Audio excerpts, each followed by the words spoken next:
What is up, everyone? Welcome back to the channel. We're back at it once again in Microsoft Flight Simulator 2020, and today we are taking the F-15EX up for a ride, and we'll be flying the Sidewinder low level, also known for the Jedi transition through Star Wars Canyon. We'll be doing that.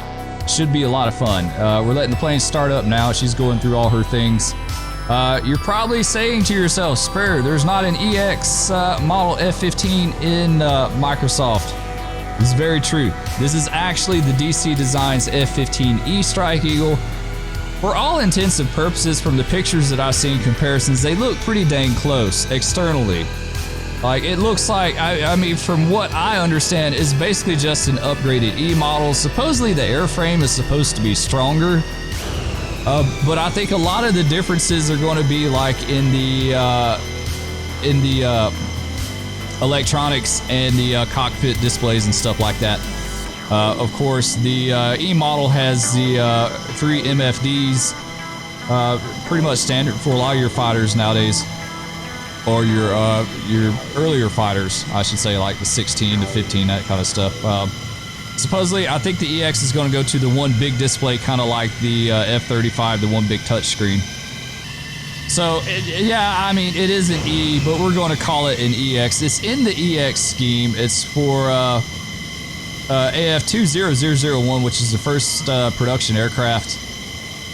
This plane is based in Eglin Air Force Base in Florida right now doing flight testing, but I don't think it's like out of the realm of possibility that it would go to Edwards to do some flight testing too. I think they can do a lot more stuff at Edwards.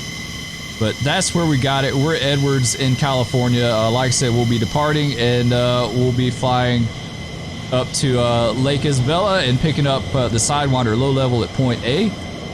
We'll fly to point C. We'll take the Jedi transition, and then we'll finish the route and head back to Edwards. So it should be a nice, fairly quick trip. All right, looks like the plane's good to go. Let's go ahead and we'll get rolling. We'll head to the runway. See you guys there. All right, we're coming up on our departure runway. I have a wealth of information for the range complex as a whole at Edwards. Tons of information for the MOAs, entry points, exit points, different low levels. I've got all the information for the Sidewinder. I've got tons and tons of stuff, but I don't have anything specifically related to like departure procedures related to Edwards itself. Like, there's nothing published. Maybe they have some kind of like unofficial landmarks that they might use, but there's nothing published. So what we're going to do, and we haven't done before, is just do a high performance climb up to like 12,000 feet. We'll cruise over to Lake Isabella, and then we'll pick up the low level there. All right, let's hop out of the plane real fast. Make sure everything looks good. Take off flaps are set. Hop back in the plane, and we'll give it a little trim up, and I think we're good. Let's open the throttle, get her rolling. A little bit of a crosswind, but nothing horrible. It seems like it's actually pretty calm. All right, go ahead and go full burner. There we go. 300 knots. Let's go ahead and start pulling back. And we're off. All right, we're up. Gear up. Flaps up. And of course, the noses won't come down when you raise the flaps. It drops her nose big time when you raise the flaps. All right, let's get up to 450. All right, let's go ahead and climb.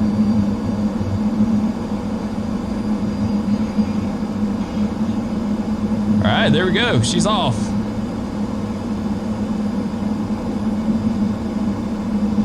Very nice. Climbs out really good. It's still a little bouncy on my controls. I don't know if things like reverted back. Oh, there we went right through 12,000 feet. All right, well, we'll cruise at like 15 or 16. You know, whatever, whatever we can pick. Man, this thing, it climbs so damn fast. It's like it's crazy how quick it gets up there. All right, let's go ahead and make a turn to the north. Pull power back a little bit. Beautiful day in Edwards today, right? Like, look at that. Not a cloud in the sky. Yeah, we'll just cruise at 16. That's a good altitude. All right, there we go. There's Edwards in the dry lake bed there. You can't really see the runway markings that well in the dry lake bed. I was kind of surprised by that. I thought they'd been more noticeable. I think they are in real life. I don't think they're that noticeable in sim.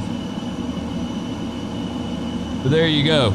A tremendous amount of aviation history down there, right? Like a crazy amount of aviation history. This whole area, just imagine all the different aircraft that have done test flights in and out of Edwards. All right, let's go ahead and start turning on course towards Lake Isabella.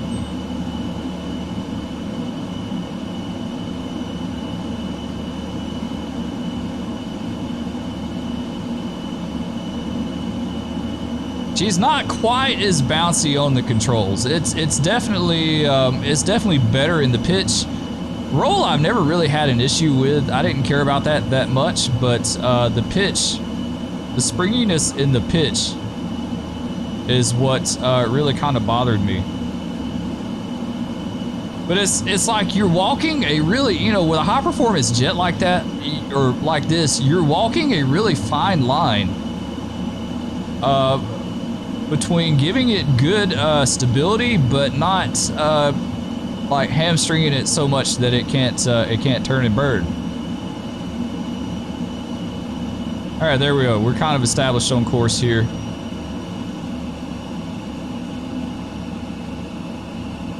Trim it down just a tad. There we go. Trim's a highly trim dependent airplane. Every high-performance jet that I've flown in Microsoft, they're definitely very trim dependent. I don't know how true that is to real life, but in here they are for sure. So anyway, with the Sidewinder low level, we've got a few rules associated with that. The first one is from point A to 3 miles north of point B, or 3 miles north of the Kern Valley Airport. We have to be 3,000 AGL or above. Another one that's changed just recently, at least what I've noticed, is that aircraft now have to stay 1,000 feet above the canyon rim when they do Star Wars Canyon, which really sucks. We're going off the 2016 SOP before they changed that. The new SOP has just changed due to the F-18 Super Hornet that crashed in the canyon. When was it? Back in 2019, I'm guessing, somewhere around there. Unfortunately, we lost a pilot and a plane in the canyon, and so now they're restricting how low you can go through there. And that's really unfortunate. All right, here we go. We got Lake Isabella right here. Looking good.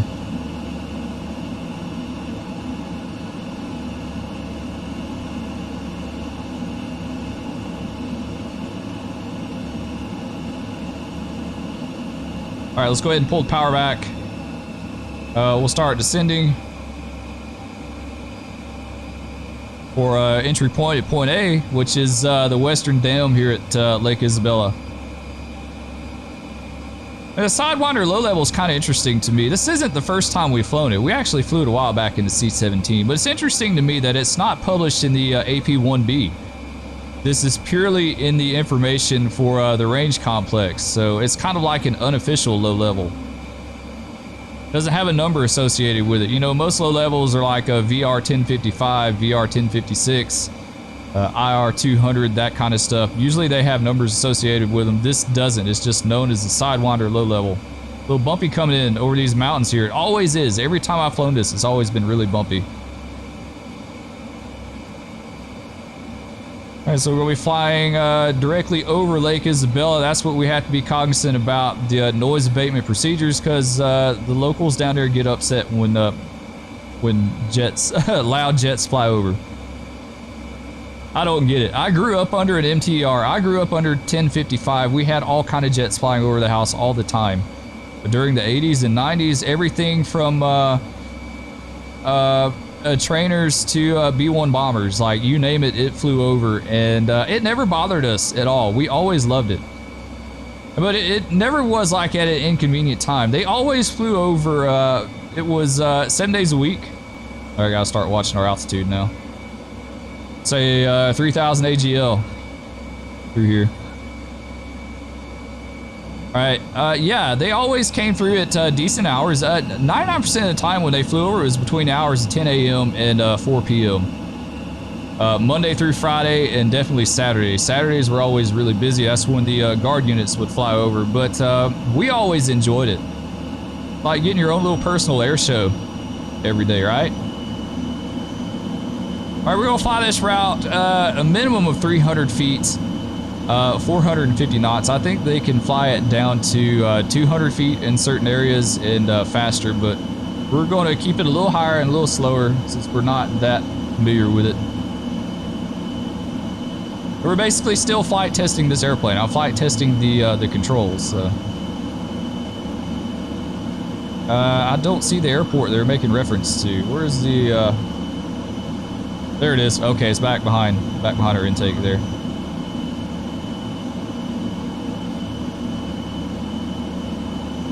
All right, we're gonna get past this ridge line and then we'll descend down lower on the route.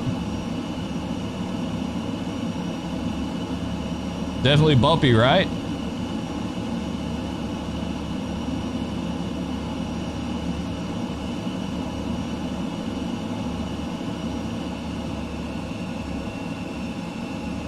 All right, let's go ahead and start heading down.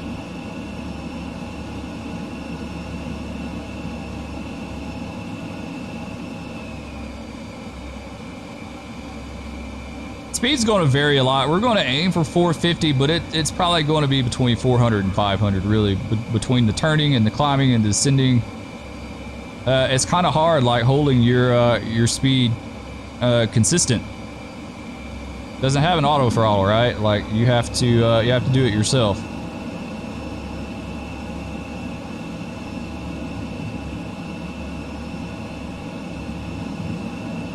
All right, there we go. We're established on the route.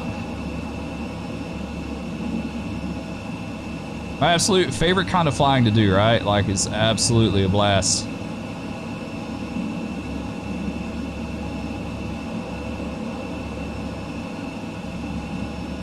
So far, so good. She feels okay. It's still not perfect. It's definitely better, though. I need to, I just got to keep tweaking the settings and see what happens.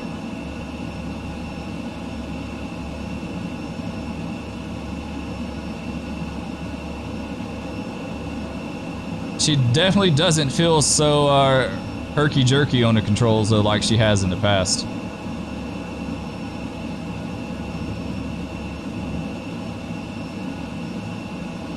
Now we've got up to 2 miles. I think it's 2 nautical miles per each side of the center line. So we've got a little wiggle room here. Beautiful scenery though, right? Look at that.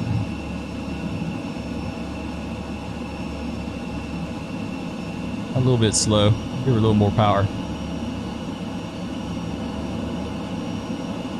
We'll try to stay in the valleys as much as we can. Eventually, we're going to have to get out of it.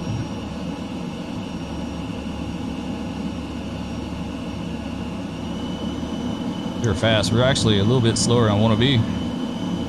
There you go. It's a little better. And is running, at least on my system, surprisingly smooth. That's one thing that's always kind of worried me about flying low levels in Microsoft, is just the speed and your proximity to the terrain and scenery and stuff. Is like, how well would it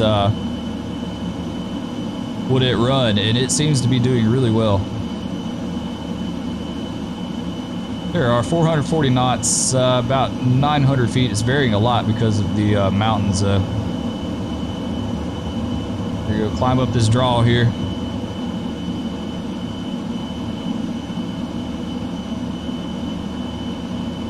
Let a lot of speed off in that turn. That's one thing about the F-15, which is really, my experience with it in DCS is the same. Like if you crank those G's up really high, she bleeds a lot of speed off really quick.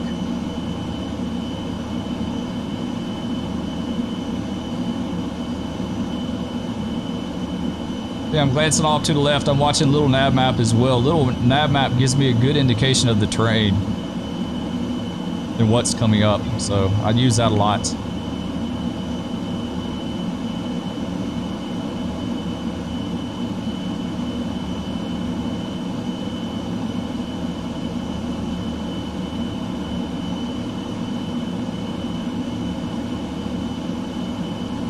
A little bit fast now, but we're okay with that.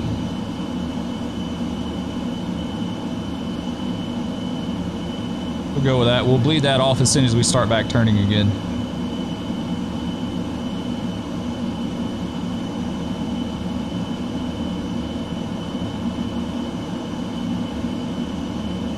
All right, here we are coming up on the Owens Valley, Owens Lake.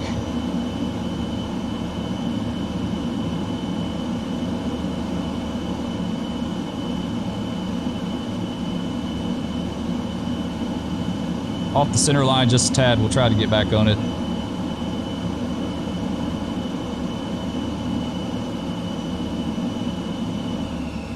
A little bit fast. Let's pull the speed back. All right, there we are, dropping down into the Owens Valley. Getting ready to come up on steer point C.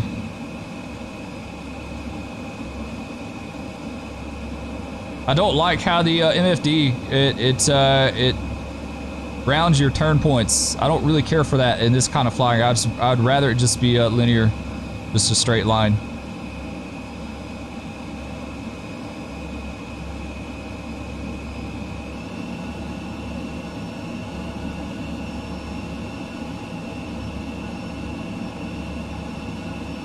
All right, so we're coming up on Star Wars Canyon. Is going to be the next stop here in just a bit. Get back on route here, on course. There we go. It's a little better. Heading to Point Juliet now. This is the Jedi transition of the Sidewinder low level. So we're basically cutting off from C directly to J. There's a lot more to this route. I've never flown the entire route. I think for the next low level we might have to fly the whole route. But the most famous portion of this route, of course, is at Star Wars Canyon. You see that, all kind of videos on YouTube of that.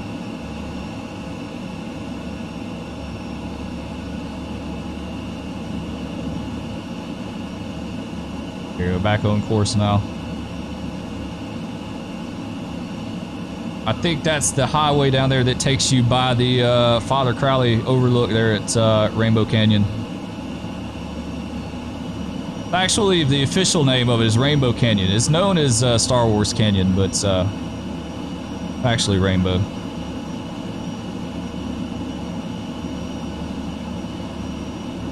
Now, the thing I've noticed about it is you have to set yourself up just right, or else you'll miss the canyon, like you won't see it.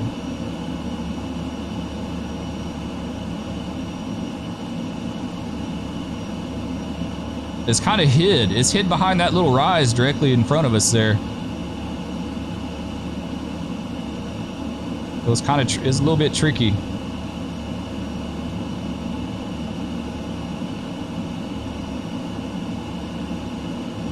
You see the Panamint Valley ahead. We'll be dropping down into it as soon as we exit the canyon.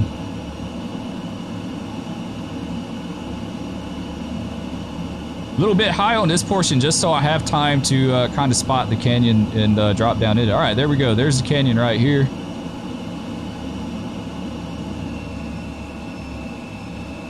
Make sure we set ourselves up good for this. We'll power back, way back. All right, here we are. Welcome to Star Wars Canyon, guys.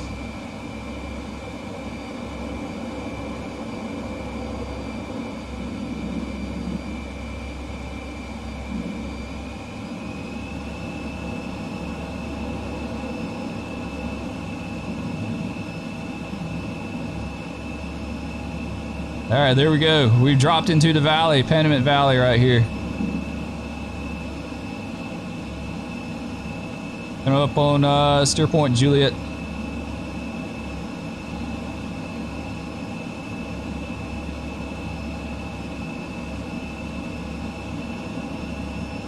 Or get back on course. This takes you a little bit to the north of the center line when you do the canyon. It's just a hair though. It's like maybe a half mile to a mile.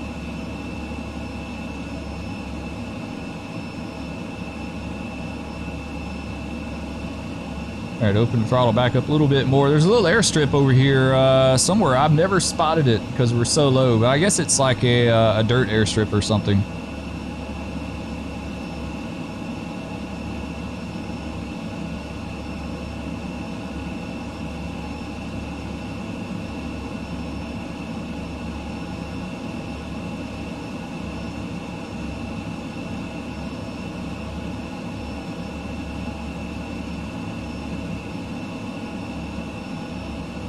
Now, to me, this area is really tricky, and the reason why is because it looks so flat down in the valley, but the terrain very, very gradually either lowers or raises, so it's like it's not like it's rapidly rising terrain, right? Like you don't just see it just jumping up at you.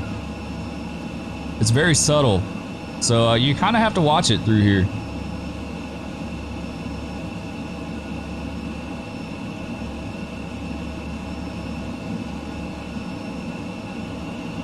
Speed back up a little bit more. Here's our shadow chasing us, very nice. A bit of an external view here since we got a bit of a breather. There we go, very nice. Look at that, absolutely beautiful, right?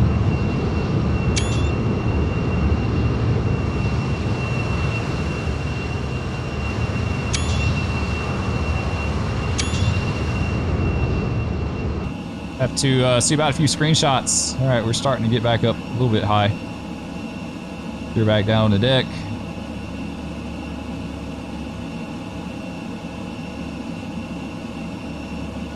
Yeah, the plane definitely feels a lot better on the controls. I had a strong suspicion that it was all in the user settings as far as how this airplane performs. It's by no means perfect to me right now as far as my settings, but it's definitely an improvement. She's not, like I said, she's not nearly as springy on the controls. She's still got a little bit to it, but it was really bad. It was really, really bad before.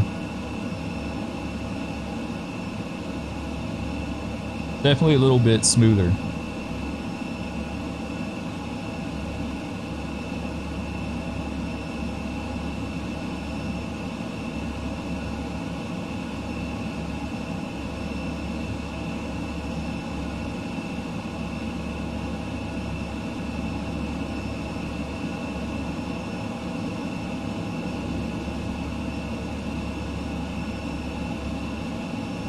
Wouldn't it be cool if we had terrain following radar? I really want that in Sim. I highly doubt we'll ever see it, but you never know. It'd be really cool to have. I know I've talked about it before in this plane. I think it's a really neat system that they have where they can the plane can basically fly the whole profile itself. Or the plane can maintain altitude and the pilot can steer it. So basically what he has is like an envelope on his, some kind of envelope displayed on his heads-up display, and steering, cues and stuff like that, and he has to stay within that envelope, steering it, and the plane will maintain the altitude for him. So he could set it at like 500 feet, and the plane will maintain the 500 feet, and he'll steer it in the direction that he wants it by banking it. So that's pretty neat. I think if you get outside of the envelope, the plane automatically pulls itself off, if I remember hearing that correctly. There's a really good interview on YouTube of a Strike Eagle pilot, and he was talking about the terrain following radar and stuff like that. So another plane I really want to see in Sim is the Tornado, right? Like, we absolutely need to have that in Sim. That would be an amazing plane to fly. Could you imagine flying that thing through the Scottish Highlands? It's another one though that absolutely needs to have the terrain following radar. All right, here we are by Trona. Big plant here.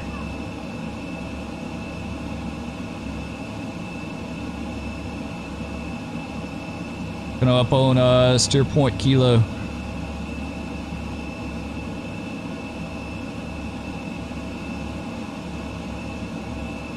We're holding a steady 450 knots. I mean, 450 feet and 460 knots, so not bad.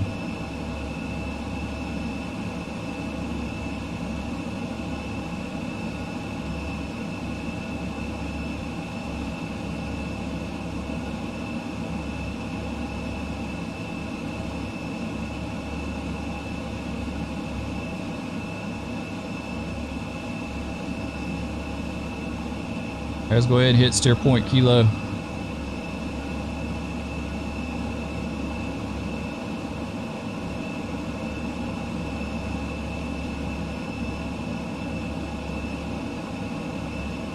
That shadow. I love seeing the shadow chases. I think that's so cool.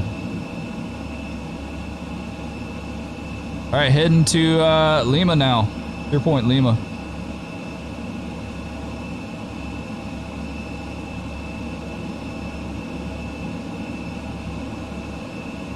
Nice little valley to go through there.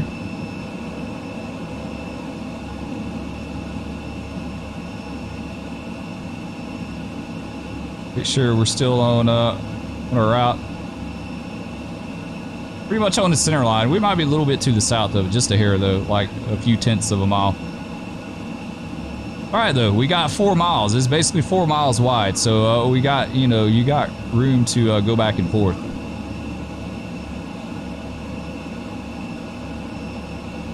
All right, coming up on Lima now.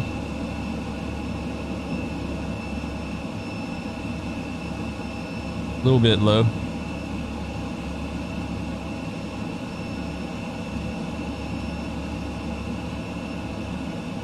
As we exit the route, we'll cruise back to Edwards. About 13 miles out of the exit right now.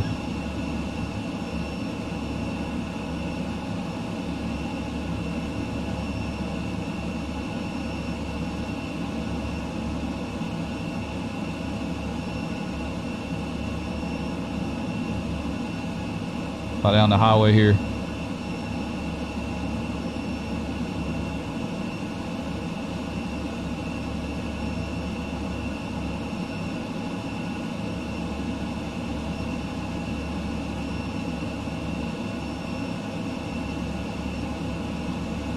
Yeah, I'm really impressed with how smooth this works. I was honestly, when I first got into Flight Simulator 2020, I was really worried about the speed and the scenery and just how smooth it would run. And at least on my system, I'm running a Ryzen 3700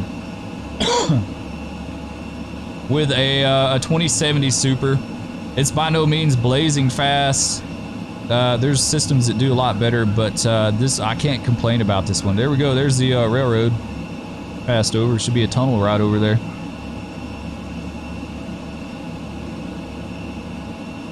Yeah, it does really good. I'm really happy with it. Every once in a while, I see some stutters and some performance issues and stuff like that. But I mean, for the most part, I can't complain.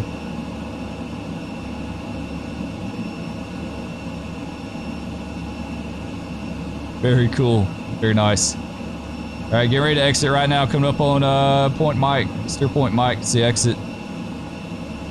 There we go. We're off. All right, let's go ahead and climb up.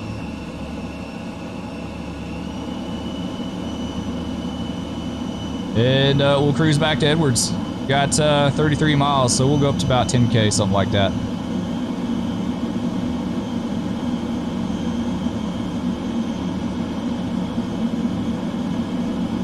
I think it'd be an absolute blast to do this in multiplayer. There we go, we're up. Over 10K, we won't get too fast. We'll just kind of cruise back at a leisurely pace.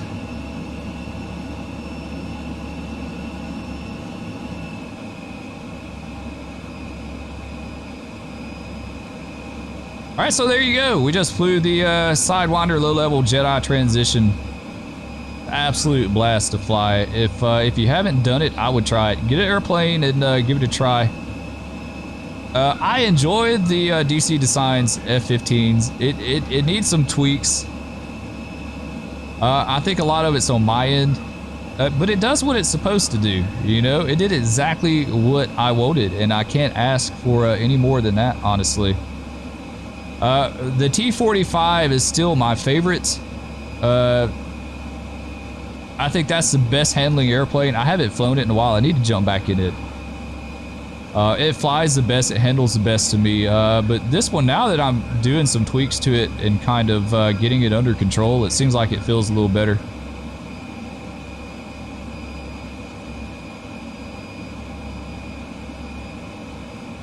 You see Dry Lake bed ahead. Rogers, Dry Lake, Edwards straight ahead. We'll fly over this quarry over here. Zaborax. I think it's a Zaborax quarry over here.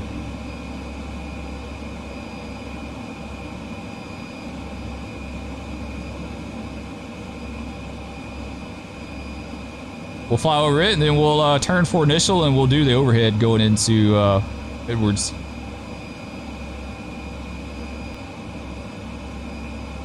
That's the Rio Tinto borax mine down below us there. Take a look at it here. Very cool. That is a huge mine, right? Like, that thing is absolutely enormous. There's Rogers Dry Lake. There's the runways in sight. Go ahead and start turning in. Pull power back.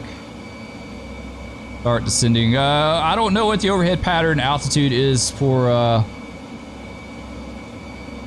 Edwards, so we'll do like 1,500 feet, maybe something like that.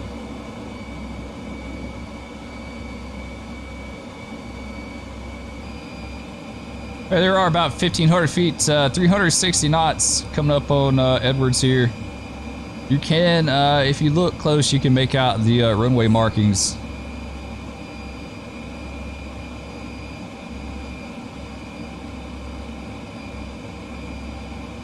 There you go. Very cool. Look at that. Absolutely.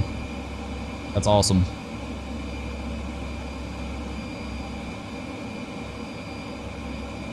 We'll do like a midfield break, something like that.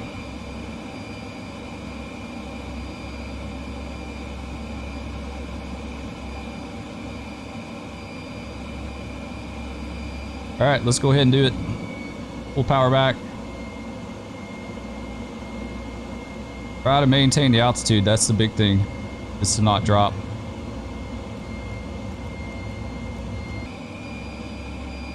There, I got a little bit low.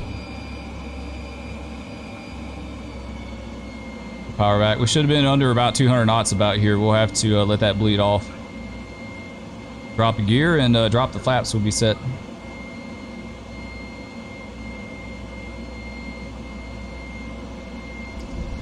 All right, let's go ahead and get gear down, full flaps.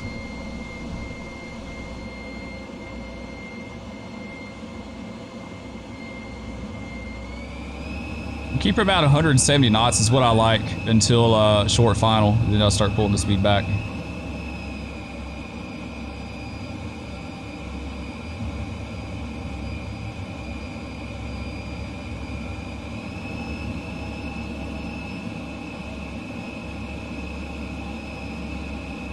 We'll go to the right runway.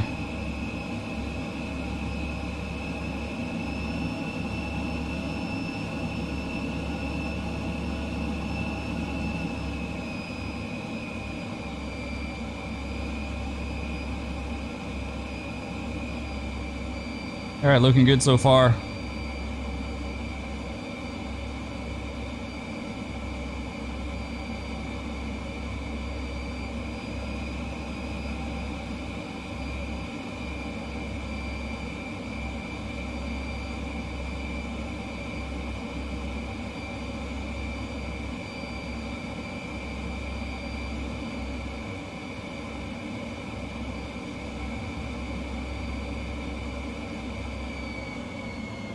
All right, power all the way back. Brake out. There we go. I just want to bounce just a tad. That's all right. Try to keep the nose up a little bit.